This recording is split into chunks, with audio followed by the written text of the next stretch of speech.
Lord Most High, our Heavenly Father, all our lives we dedicate to Thee, all our labors, all our joys and woes, all our pleasure, all our melody. Make us each a channel of Thy peace. When in darkness, guide us from above. Where there's sorrow, may we sow Thy joy. Where there's hatred, may we share Thy love. Lord Most High, our Heavenly Father, all our lives we dedicate to Thee, all our labors, all our joys and woes, all our pleasure, all our melody. Make us each a channel of Thy peace.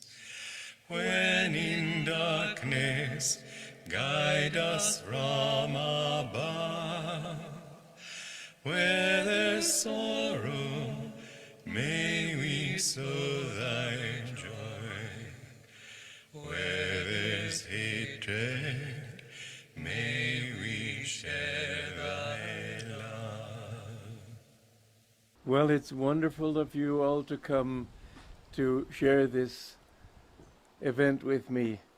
For me, it is a very blessed occasion. You all are part of what has happened, and I'm so grateful for it. And when I see the faces of these people in the choir, when I look at you all, then I see changes in your faces because, of course, you have aged. It's been a long time. And yet I have to say that the changes are pleasing changes.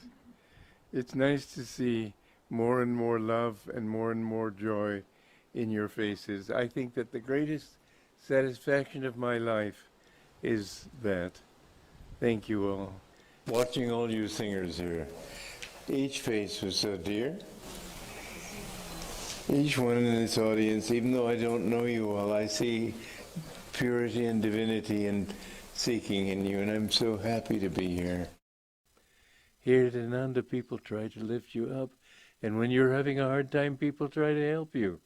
They don't try to get even with you. There's so much love in this community. As I was watching the choir up here singing, I just felt like weeping, because I saw you're all so dear to me. Remember, you are a child of God, and He loves you much more than you love Him, because He's the source of all love. Pray, help me to love you as you love me, because I am your child, and naughty or good, I am still yours. And I think that the example of Ananda in the world is going to be a very powerful one. Master said to somebody, I didn't hear him say this, but to some of the monks he said, if Walter had come sooner, we would have reached millions. And he told me many times, you have a great work to do. You are a part of that great work. But that great work doesn't end here. It ends with what you give to other people. I would like all of you to be Kriyanandas in this respect of going out and sharing these wonderful truths, which you can share with people just as you pass them in the street. Master used to say, if you see somebody with a sad face, shoot him with the buckshot of your smiles. When you see a person in the street looking sad, smile at him. It will help him. Feel kindness toward everybody. Be their friend. and share a little bit of your happiness. You can be more help that way than you know. And people like this will spread this wave of joy throughout the world. It will help the world, and it will help you. Master said, the instrument is blessed by that which flows through it. And the more you help others, the more you will feel helped yourself. Somebody was here recently and said, I didn't meet one unkind person. That's a statement in this world where there's so much unkindness. Think in terms of sharing with other people. As long as we give to others, life will give back to us. As long as we are trying to help other people start communities and to help other people in the world, Ananda will flourish. This can go on for thousands of years, if you will. It depends on you all, your children, everything. I know that we will be better and remain fresh and living as long as we live in God. God bless you all. Good morning, everyone. It's such a joy to see Swamiji, and this is how he lived his life. And he urged us all the time to share with others, to care about each other, to show kindness, to help people to be inspired, to keep inspired ourselves so that we can help other people. Master said at one time to the disciples, I see you all as light. You don't know how beautiful you all are. Everything is filled with light. And as we look at ourselves, sometimes we feel like, well, I don't feel that, or I have all these problems, or I have so many wrong habits or bad attitudes, or I don't know if he would really say that about me, but perhaps he would. And in each of us is that light. And as we meditate every day, and as we serve, and as we chant, and all the practices that we do, we become more and more filled with light. And as we also are receiving Master's blessings, the blessings of the gurus, or receiving their grace, Master said, I will give you lots of my good karma so that you can get there. So he's filling us to overflowing. And what can we do when we're overflowing? With blessings, with light, with love, with joy. It's completely natural to share that with others and to be a channel of that light and those blessings that have come to us. It's completely natural to not hold it back just for yourself. I remember Swamiji, when he would he was writing a new book, he would have everybody reading. There would be so many people in the room with different pages, passing the pages around. He wanted to share what he had written, and he wanted people's feedback. When he was writing new music, he would have people in, let's hear this song. Okay, let's try this song. And he was sharing. I remember once he came from India to Italy, and we were all living there. He was visiting India at the time, I believe it was, and he had a mala from Lahiri Mahashaya, which is now at the Ananda Shrine of the Masters, and he had just received it. And he was just so thrilled. He just called us over to the car and said, come hold this. And he gave it to each one of us. And it was just his way, always to not hold, this is just for me, I'll just receive the blessings, always to share with others what he had. And he would have us going out singing, sharing the music all around Italy. When he first wrote various songs in the oratorio, Christ Lives, and Swamiji would say, now just go out, just go share this, go sing in front of the churches. And so we'd go into the piazza in Assisi, maybe 10 or 15 of us, and we'd stand and we sing these songs in front of the churches.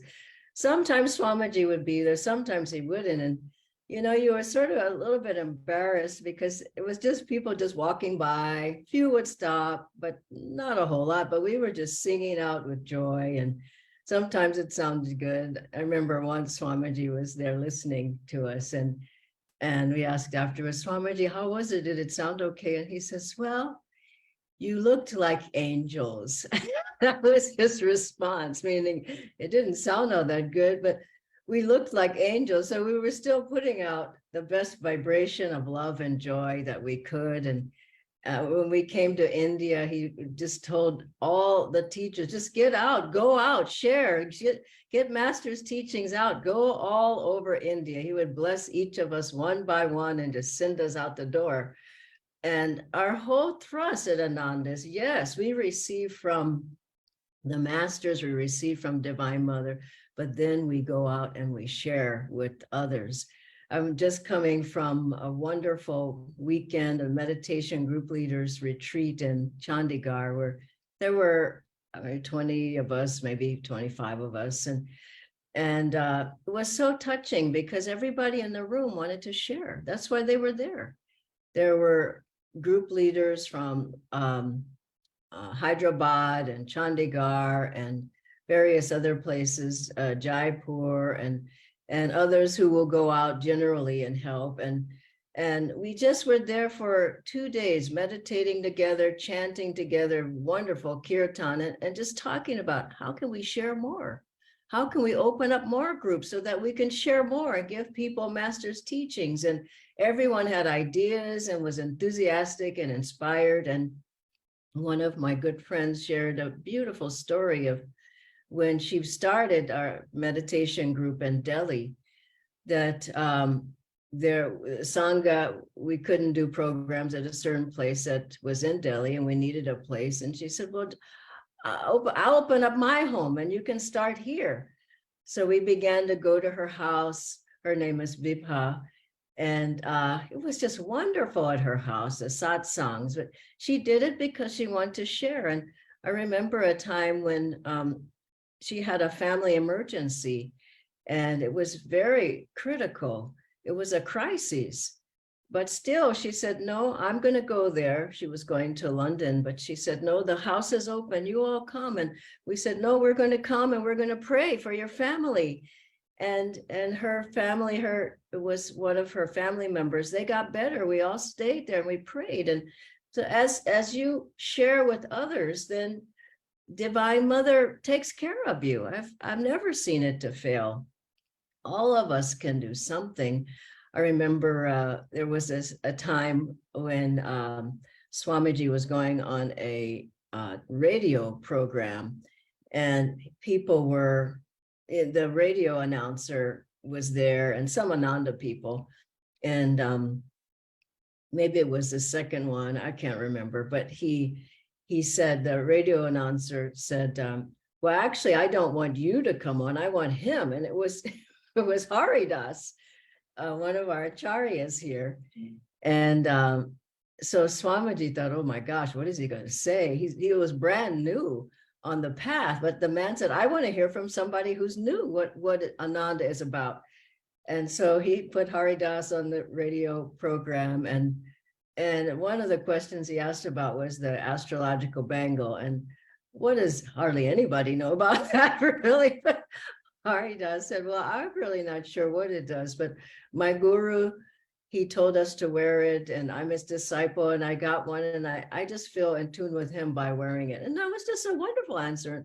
Swamiji said afterwards, he said, that's not what I would have said, but it was a very good answer. I mean, he said enough so that a person could understand it was sincere. So all of us can reach out to people, greeting them, sending notes, doing healing prayers, going to support at a center, going to bring prasad or flowers, however we can. And as you do it, feel like it's coming from Divine Mother to offer to others, and not that it's something that it's just for yourself or from yourself. I was remembering another beautiful story I want to read to you, but a couple of more things before we get to that, about the fire at Ananda village. I wasn't there then, I came a year afterwards, but interestingly enough, what did Swamiji do in the community after the fire? I think it was like 3 months afterwards, 3 or 4 months, Swamiji took 12 or 15 people out on tour. They didn't stay back and everybody crying and wondering what to do. There were people organizing and taking care of what was next in the community, but Swamiji felt Divine Mother, she wants us to go out. This is a part of why it happened. We need to go out and share with other people. So they went on a nationwide tour for 3 or 4 months, maybe it was even longer. And they reached so many people, and many people came to Ananda after that. Now you would think, well, why didn't they stay and rebuild? And well, some people were there, but Swamiji felt, no, we can't do this just for ourselves. We have to share Master's light and blessings. And from that, Ananda just began to really flourish. Many people came, the community got rebuilt from the donations and the people who came back. And so all of us need to remember, sharing with others, as Master said, the instrument is blessed by what flows through it. And to be in tune with me, serve my work. And finally, I've had my own struggles with that because I'm, as you know, been learning Hindi for quite a long time. And I enjoy Hindi, but it's not easy. And I study and study. I have a wonderful teacher, Renu, and but I would much rather not speak Hindi than speak Hindi. But what draws me to do it? Because I need to do it, for one, to get out of myself. And the other thing is, all I have to do is look at the students' faces who don't understand English. And I see them and they're just really wanting to learn. And so put yourself in a situation. Doesn't have to be a comfortable situation for you all the time, but say, no, Master, this is helping Master's work. I'm his channel. I'm going to learn whatever it is, or take the meditation teacher training or the yoga teacher training, or get up there and do the Sunday satsang, or do the reading, or chant, or learn the harmonium, or something that's out of your comfort zone.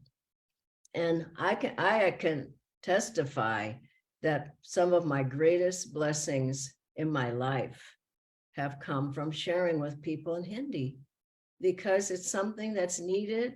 It's something I need to do, and I feel Master is so very pleased. Finally, I want to share this really beautiful story from this book, How to Love and Be Loved.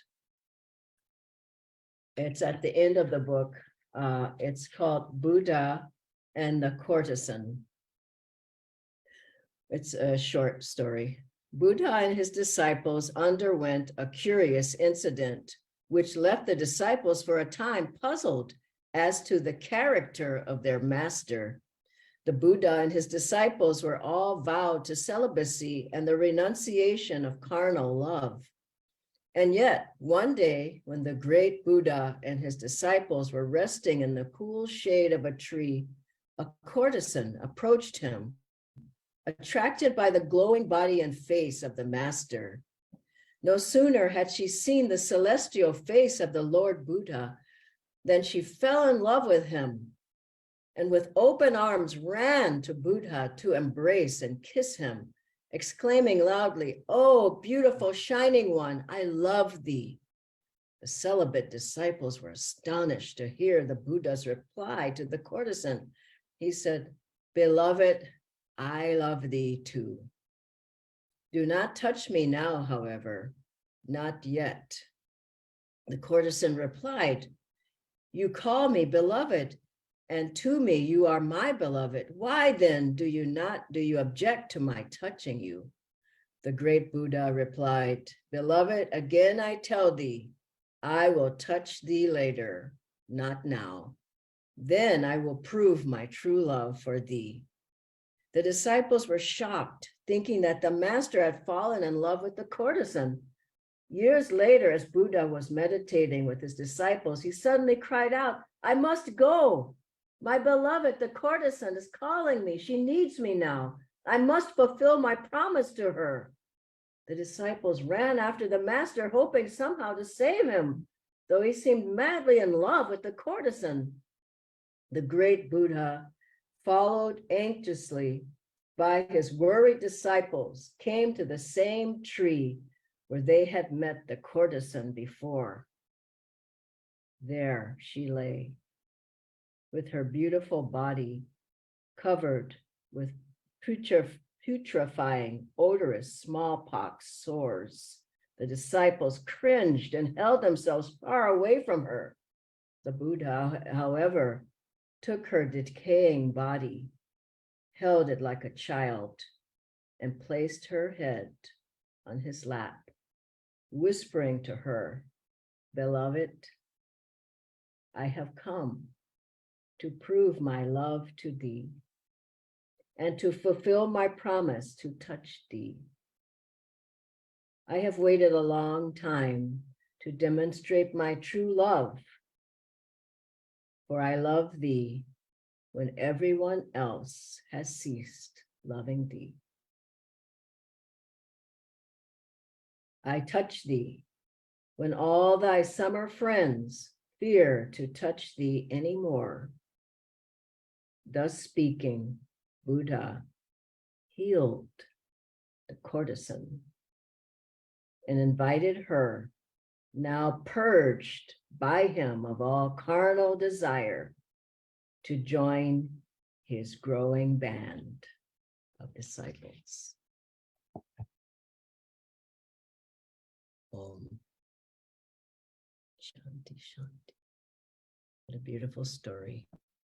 I'll ask Natendra to join me online now.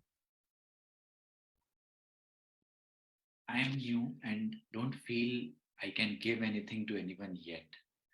So can I really also serve as a channel? I think you decide. When I was new, I decided on my own. I didn't wait for anybody to ask me. I just said, Master said, serve, I'm going to serve. He's my guru. He certainly has light and vibrations and blessings and grace. Maybe he'll share them with me if I try to share them with others.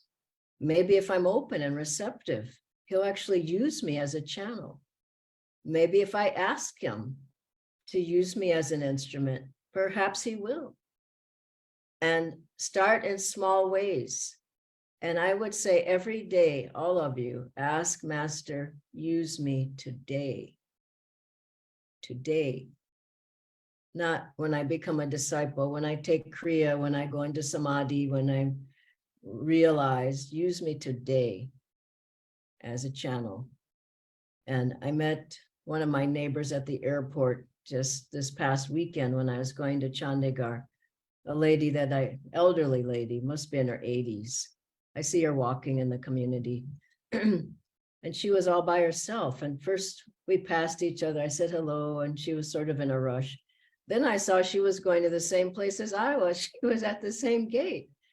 And I went up and I talked to her, and she was by herself. And I just knew she shouldn't be by herself. So then some other friends, Jayita joined, and Vibha, we were all going to Chandigarh. And I said, just here, we'll walk on the plane with you. She was sitting near us. And afterwards, so just join us. We took her out, we waited for her. And I just thought, I can't leave her alone.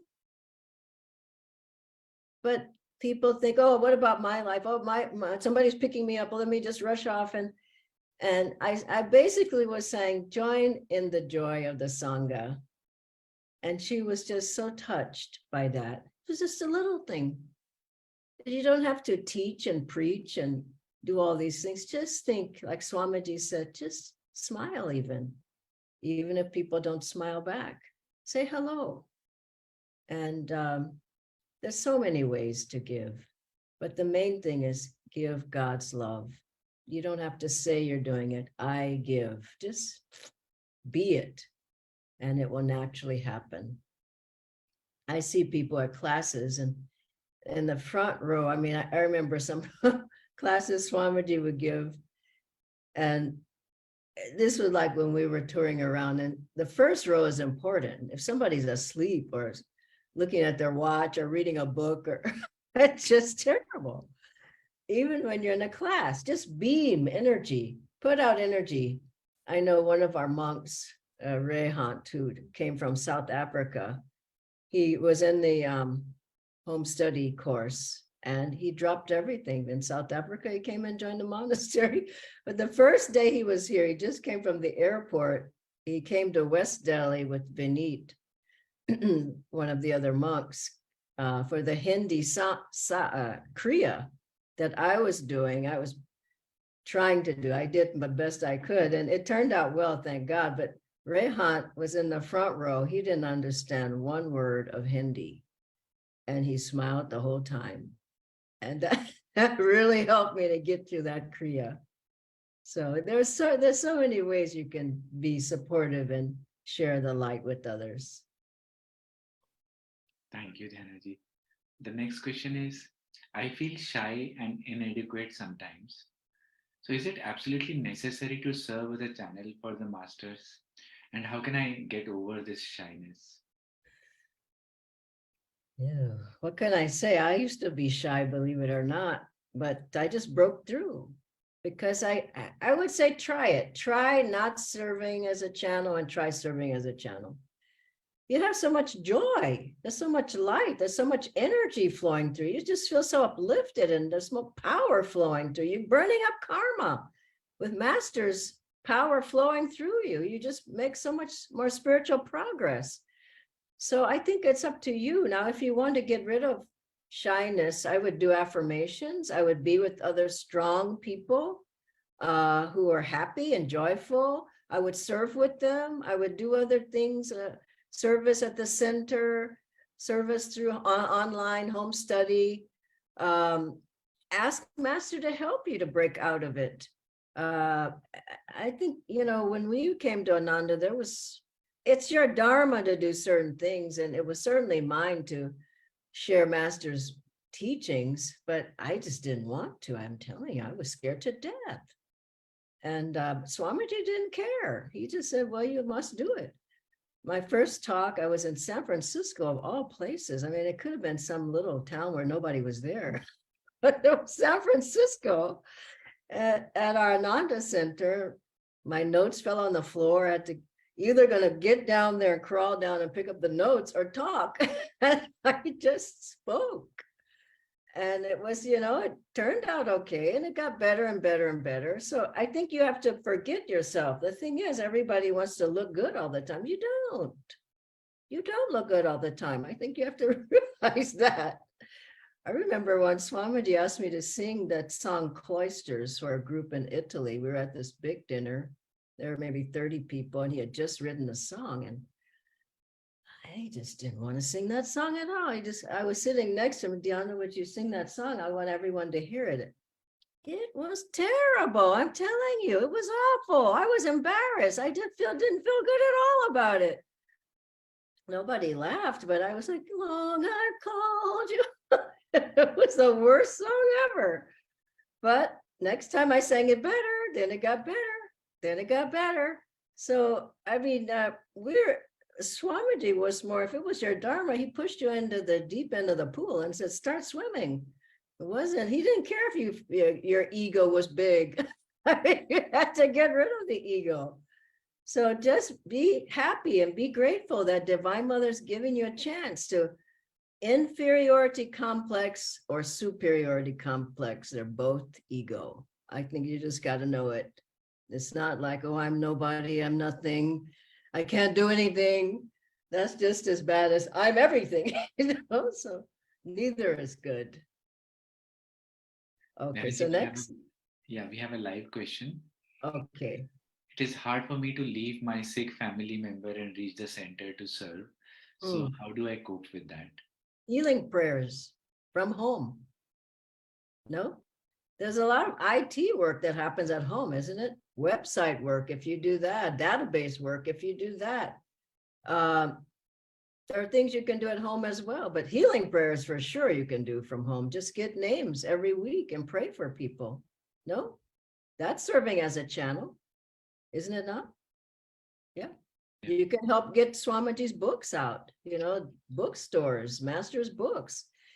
You can buy the books, and that's the way to serve as a channel.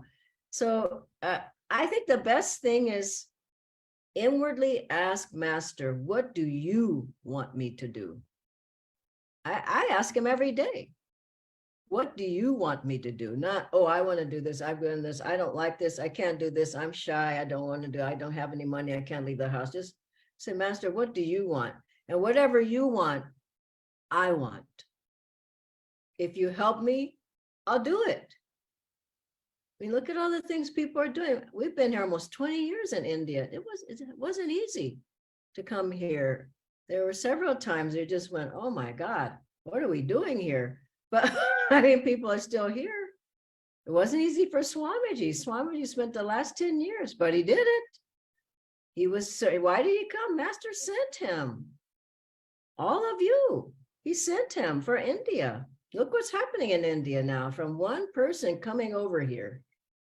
So I think we all owe it to Master to be his instruments, his hands and his feet, whatever we can do. Yeah, Dhyanaji, one last question. What did you do when you first started on the path to serve Master's work?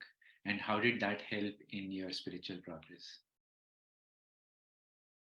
I excelled from that point. I wasn't excelling before that. I was kind of sleeping. You know, I thought I was excelling, but I wasn't. What did I do? I went to the meditation group. I learned the harmonium. I tried to play the harmonium at the group. I brought snacks for the group meetings. I went up to Ananda. The biggest thing I did was I joined the Karma Yoga program, and I stayed there for several months. And my biggest seva was in the kitchen, washing the dishes. That's how I was serving. Mountains of dishes. And then until I did those dishes until I was ready to open myself to Master more and get rid of ego. And interestingly enough, a Nadi reader told me that was to level your ego down, washing those dishes. And so I served my time in the kitchen and everybody did something, shoveling snow or building buildings or digging ditches or all kinds of things, starting businesses. Jyotishji started the incense business, incense and oils. Everybody did whatever they could do to make Ananda what it is today. And I would say, put your hand in there and find some way too that you can help build Master's work through Ananda that Swamiji has created. God bless you all. Have a wonderful day. Bye-bye.